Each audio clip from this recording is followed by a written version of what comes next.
श्री गणेशाय नमः. ओम नमो भगवते वासुदेवाय. श्री अधिक मास महात्म्य कथासार अध्याय 2. श्री विष्णूंकडे मलमास येतो आणि आपली व्यथा सांगू लागतो. श्री गणेशाय नमः. श्री सरस्वत्यै नमः. श्री गुरुभ्यो नमः. कृष्ण युधिष्ठिराला काय म्हणाला ते ऐका. कृष्ण म्हणाला, तू विचारलेल्या प्रश्नांची उत्तरे देणे कठीण आहे, कारण हा विषय फार गुप्त आहे. मित्र नातलग कोणीही असो, त्यांना हा विषय सांगता येण्यासारखा नाही. पण तू माझा परमभक्त आहे, त्यामुळे तुला सांगणे भाग आहे. त्या सर्वांना अधिष्ठाता असतो. तसेच सृष्टीतील विविध जलाशय, वृक्षवेली, उद्याने, वने, गाव, शहर या सर्वांना स्थलदेवता असतात. त्यामुळे या प्रत्येक ठिकाणाला देवतेमुळे मान मिळतो. त्या देवता उत्तम फळ देतात. जेव्हा अधिक मास उत्पन्न झाला, त्या महिन्यात सूर्याची गती मोजत नाही, त्यामुळे त्या महिन्याला मलमास म्हणजेच अधिक मास म्हणतात. लोकांनी शुभ कार्याला त्याला वर्ज्य केले, त्याला जगाचा मळ म्हटले, त्यामुळे अधिक मासाला दुःख झाले.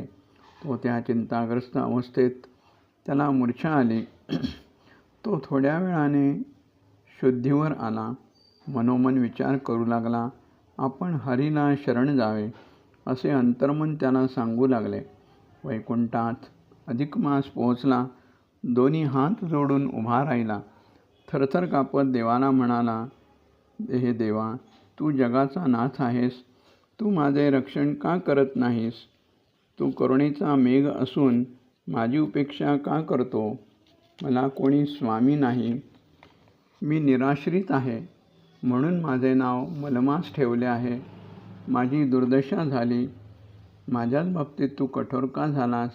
माझे रक्षण का करत नाहीस? श्री विष्णू उठले. मलमासाचे त्यांनी सांत्वन केले. हा वैकुंठ आहे. येथे शोकाचे काहीच कारण नाही आहे. येथे शोकाला थारा नाही. तेव्हा तू रडू नकोस. तुझे मी समाधान करतो. त्यावर मलमास म्हणाला, हे सर्वज्ञानी भगवंता, तुला माझी दुरावस्था माहिती असावीच, तरी तू विचारतोस म्हणून मी सांगतो. मी 13वा महिना आहे. मला कोणी स्वामी नाही. मी निराधार आहे. शुभ कार्यात मला घेतले जात नाही. असे जगण्यापेक्षा मेलेले बरे, एवढेच मला सांगायचे आहे.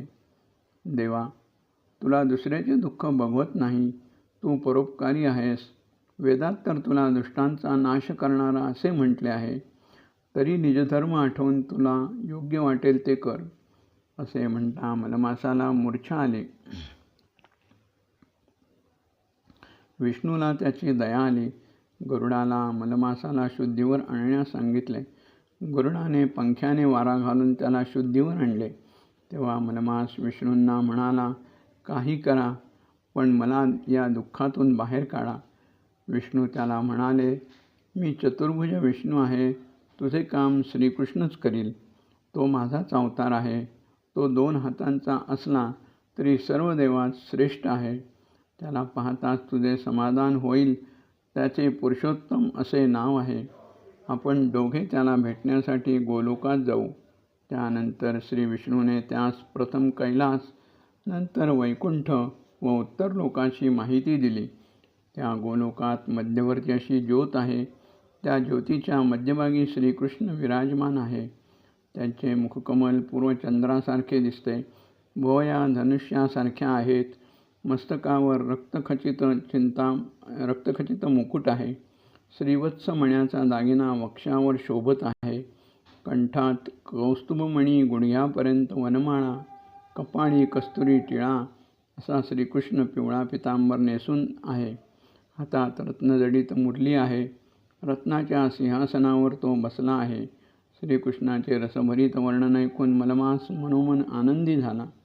गोलोकी गेल्यावर त्याला श्रीकृष्णांचे मंदिर दिसले. मंदिराच्या महाद्वाराशी येताच श्री विष्णू व मलमासाचे द्वारपालाने सहर्ष स्वागत केले. श्री विष्णू मंदिरात येताच श्रीकृष्णाने उठून श्री विष्णूंना वंदन केले आणि आपल्या आसनावर बसवले. श्री विष्णूने आसन ग्रहण केल्यानंतर त्यांच्या पाठीशी उभा असलेल्या मलमास थरथर कापत होता. नारायण ऋषी नारदास म्हणाले, धर्मराजास श्रीकृष्णाने असे वर्णन करून सांगितले. इति श्री अधिक मास महात्म्य कथासार अध्याय 2 समाप्त. श्रीकृष्णार्पणमस्तु. भगवान गोपाल कृष्ण महाराज की जय.